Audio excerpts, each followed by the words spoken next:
मैं आज भी उस रात को भूल नहीं पाया हूं और मुझे नहीं लगता कि मैं कभी भूल पाऊंगा।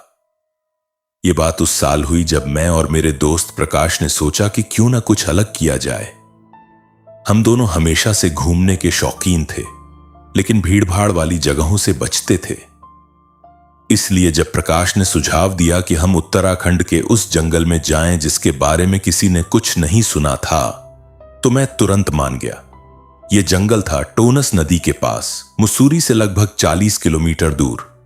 गूगल मैप्स पर भी उसका सही नाम नहीं था, बस एक हरे रंग का धब्बा था जिसके बीच में एक पतली सी सफेद लकीर खिंची हुई थी, शायद कोई पुरानी फॉरेस्ट रोड।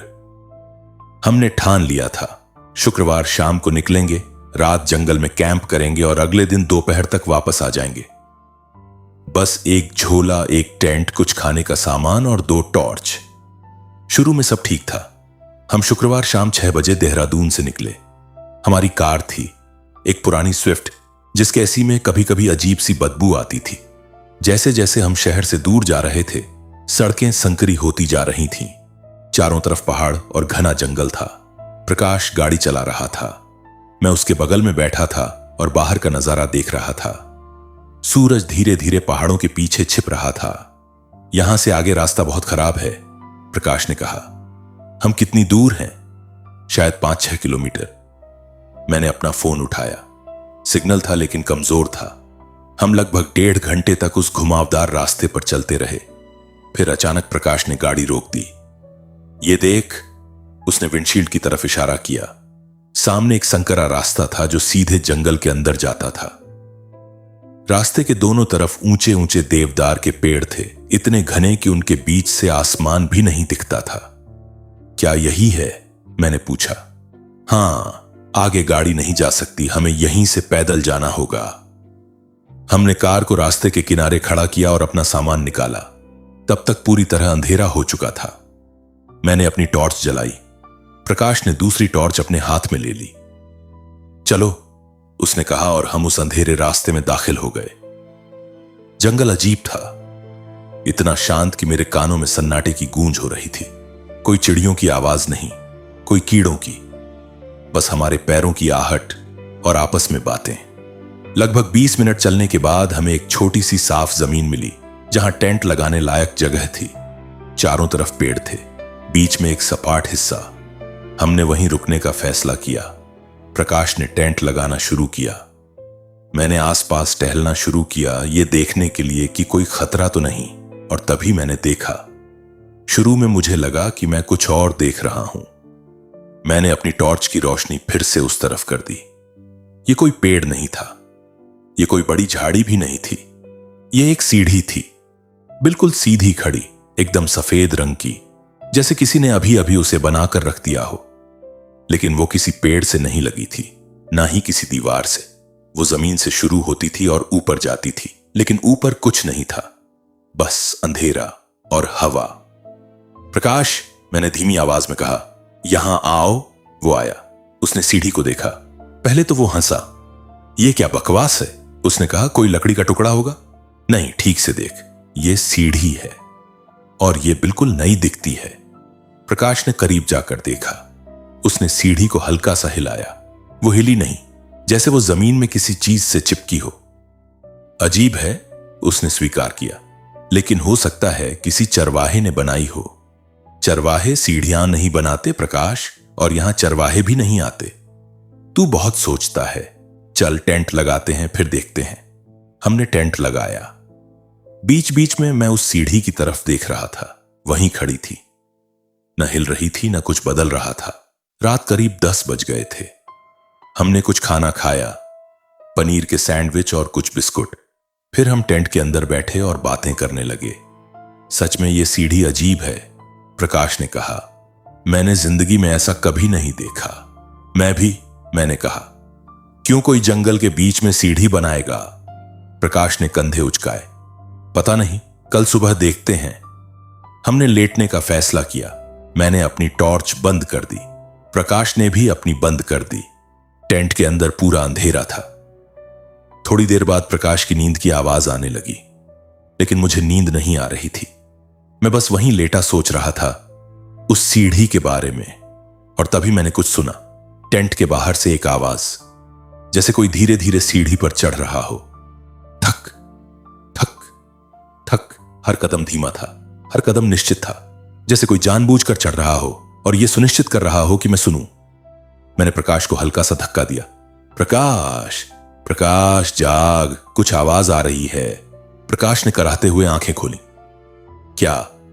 चुप रह, सुन। हम दोनों चुप हो गए। आवाज बंद हो गई थी। लगभग 1 मिनट तक कुछ नहीं हुआ। फिर अचानक थक, एक और कदम। अब वो आवाज पहले से ज्यादा साफ थी। प्रकाश की सांसें तेज हो गईं। ये सीढ़ी से आ रही है, उसने फुसफुसाकर कहा। मुझे पता है। क्या करें? मैंने अपनी टॉर्च उठाई। बाहर देखते हैं। पागल हो गया है अंधेरे में? तो क्या करें? पूरी रात यहीं बैठे रहें? मैंने टॉर्च ऑन कर दी और टेंट का जिप खोलने लगा। उसी वक्त आवाज अचानक बंद हो गई, जैसे कोई रुक गया हो। मैं बाहर निकला। टॉर्च की रोशनी जंगल के पेड़ों पर पड़ रही थी। मैंने सीढ़ी की तरफ देखा। वो खाली थी, कोई नहीं था। कुछ नहीं है, मैंने प्रकाश से कहा। पक्का?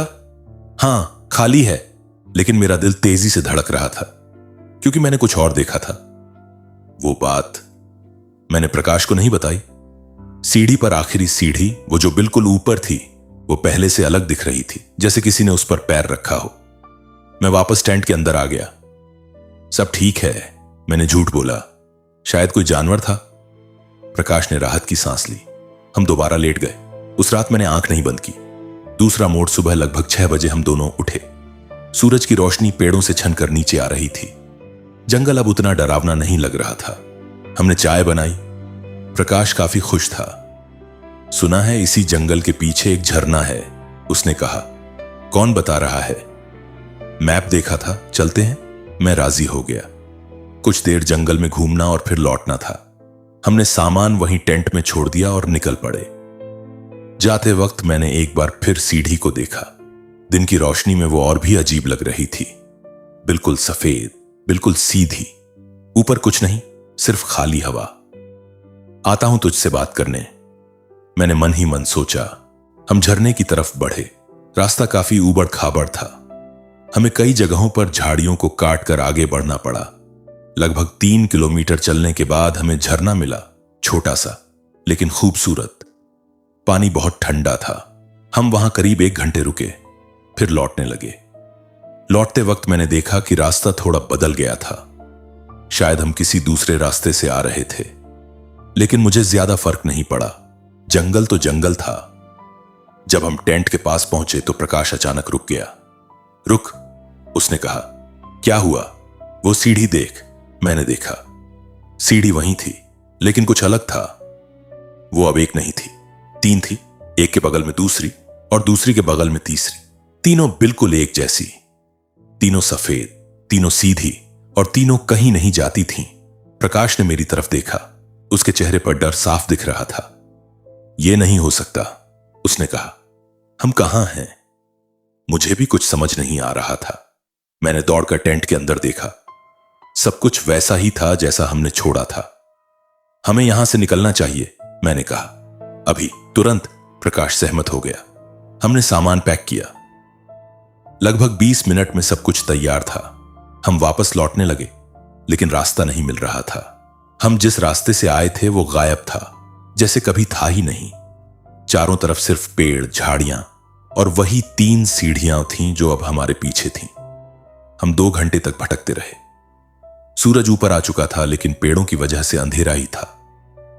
जंगल का हर हिस्सा एक जैसा लग रहा था। मैं थक गया हूं, प्रकाश ने कहा। रुकते हैं। हम एक पेड़ के नीचे बैठ गए। मैंने पानी निकाला और दोनों ने पिया। तभी प्रकाश ने कुछ देखा। उसकी आंखें फैल गईं। वो देख, उसने कांपती आवाज में कहा। मैंने उस दिशा में देखा जिधर वो इशारा कर रहा था। सीढ़ियां, वही 3 सीढ़ियां हमारे ठीक सामने। हम घूम घूम कर वहीं आ गए थे। तीसरा मोड़। ये जंगल हमें फंसा रहा है, प्रकाश ने कहा। हम कहीं नहीं जा रहे। शांत रह, मैंने कहा, हालांकि मैं खुद कांप रहा था। कोई रास्ता होगा, हम बस घबरा गए हैं। घबराने की बात नहीं है यार, तू सीढ़ियां तो देख। पहले 1 थी, फिर 3 हो गई। अब ये हमारे पीछे पड़ गई हैं। मैंने गहरी सांस ली। मैं चाहता था कि यह सब कोई सपना हो, लेकिन यह सच था। चल एक बार फिर कोशिश करते हैं, मैंने कहा। इस बार सूरज की दिशा देखकर चलते हैं। सूरज पूरब में है, हमें दक्षिण की तरफ जाना चाहिए, जहां से हम आए थे। हम फिर चलने लगे। हम करीब 40 मिनट तक चले। इस बार हमने कोई मोड़ नहीं लिया, बस सीधे चलते रहे। लेकिन फिर हम एक ऐसी जगह पहुंचे जहां रास्ता फिर से बंद हो गया था। एक बड़ा सा पेड़ गिरा हुआ था और उसके ऊपर झाड़ियां उग आई थीं। अब क्या? प्रकाश ने कहा। मैं कुछ कहने ही वाला था कि मेरी नजर पेड़ के पीछे कुछ पर पड़ी। एक हाथ, कोई इंसानी हाथ, जमीन से बाहर निकला हुआ, सफेद और सूखा हुआ। मैं चिल्लाया नहीं, मैं बस वहीं खड़ा रहा और देखता रहा। प्रकाश ने भी देखा। उसने मेरा हाथ पकड़ लिया। उसके हाथ बर्फ की तरह ठंडे थे। वो क्या है? उसने फुसफुसाकर कहा। मैंने जवाब नहीं। हम धीरे धीरे वहां से पीछे हटे। हमने करीब 20 मीटर पीछे जाकर दूसरा रास्ता लेने की कोशिश की, लेकिन हर जगह वही दृश्य था।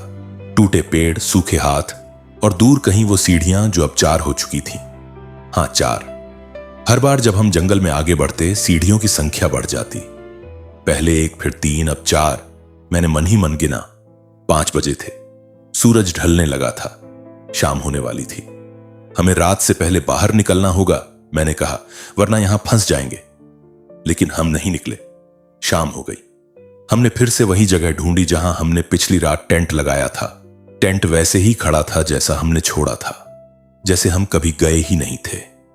यह अलग बात है, प्रकाश ने कहा। यह कोई सामान्य जंगल नहीं है, ये कुछ और है। हमने फिर से टेंट लगाया। खाने का सामान लगभग खत्म हो चुका था। हमने बचा कुचा खा लिया।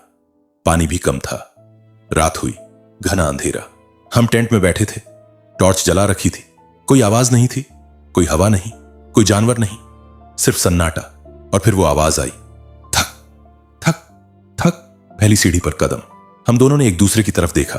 प्रकाश ने अपने होठों पर उंगली रखी, चुप रहने का इशारा। ठक ठक ठक। दूसरी सीढ़ी पर कदम, फिर तीसरी, फिर चौथी। आवाजें एक के बाद एक आ रही थीं, जैसे कई लोग एक साथ सीढ़ियां चढ़ रहे हों। मैंने टेंट के जिप के पास हाथ बढ़ाया। मैं देखना चाहता था। मैंने जिप को धीरे से खिसकाया और बाहर झांका।